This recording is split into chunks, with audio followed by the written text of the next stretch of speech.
Hello friends, கருவாட்டு குழம்பு recipe தான் இன்றைக்கி பார்க்க போகிறோம்.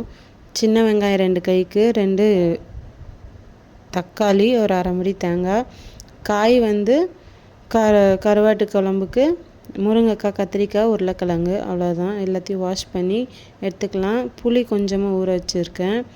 அதுக்கப்புறம் மிக்ஸி ஜாரில் தேங்காய், நமக்கு வெட்டி வச்சிருந்த வெங்காயம், சின்ன வெங்காயம், 2 தக்காளியும் ஆட் பண்ணி நல்லா பேஸ்ட்டாக அரைச்சிக்கலாம். அரைச்சி சட்டியில் ஊற்றிக்கலாம். நம்ம எந்த சட்டியில் குழம்பு வைக்கிறோமோ அதில் ஆட் பண்ணி குழம்பு மிளகாத்தூள் ஒரு 2 ஸ்பூனு, பச்சை மிளகாவை கிள்ளி போட்டுக்கலாம். அது நல்லா வாசனையாக இருக்கும் கொதிக்கும்போது. எல்லாத்தையும் போட்டு நல்லா கிளறிட்டு எக்ஸ்ட்ரா 2 தக்காளி கையில் பிசைஞ்சு விட்டோம்னா அது ஒரு டேஸ்ட்டாக இருக்கும். அதனால் கையில் நல்லா பழுத்த பழமாக எடுத்து நல்லா பிசைஞ்சு விட்டுக்கிறேன்.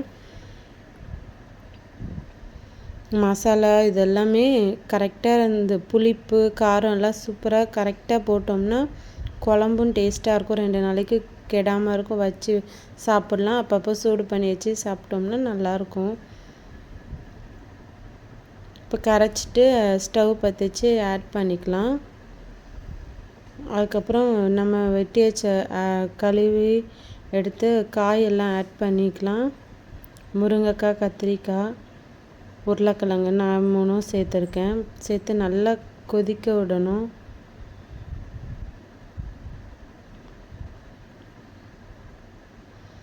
அப்புறம் ஒரு சைடு கருவாடை நம்ம க்ளீன் பண்ணி வச்சுக்கலாம். எவ்வளோ தண்ணி தேவையோ அவ்வளோ நம்ம ஆட் பண்ணிக்க வேண்டியதுதான். ஸ்டவ் பற்ற வச்சு நம்ம அடுப்பு மேலே கொதிக்கிறதுக்காக வச்சுருவோம். நல்லா கொதித்து நல்லா காயெல்லாம் வெந்து வரணும். கருவாடை க்ளீன் பண்ணி வச்சுருக்கேன். சாலை கருவாடு. அதுக்கப்புறம் தாளிக்கிறதுக்கு வெங்காயமும் கருவேப்பிலையும் எடுத்து வச்சுருக்கேன். நல்லா கொதிச்சிருச்சு. நல்லா கொதித்து காய் கொஞ்சம் வெந்துருச்சான்னு பார்த்துட்டு அதுக்கப்புறம் கருவாடையும் நம்ம ஆட் பண்ணிக்கலாம். இந்த ஸ்டேஜில் நான் கருவாடை ஆட் பண்ணிக்கிறேன்.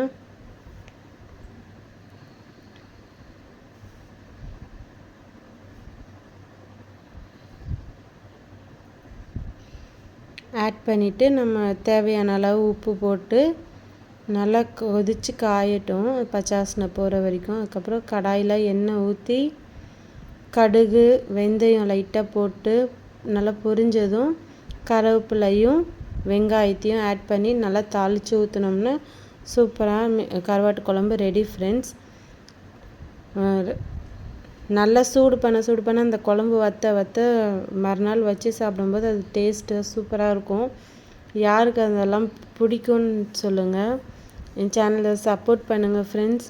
இது ட்ரை பண்ணி பார்த்துட்டு எப்படி இருக்குன்னு கமெண்ட் பாக்ஸில் கமெண்ட் பண்ணுங்கள் ஃப்ரெண்ட்ஸ். தேங்க்ஸ் ஃபார் வாட்சிங். Thank you friends.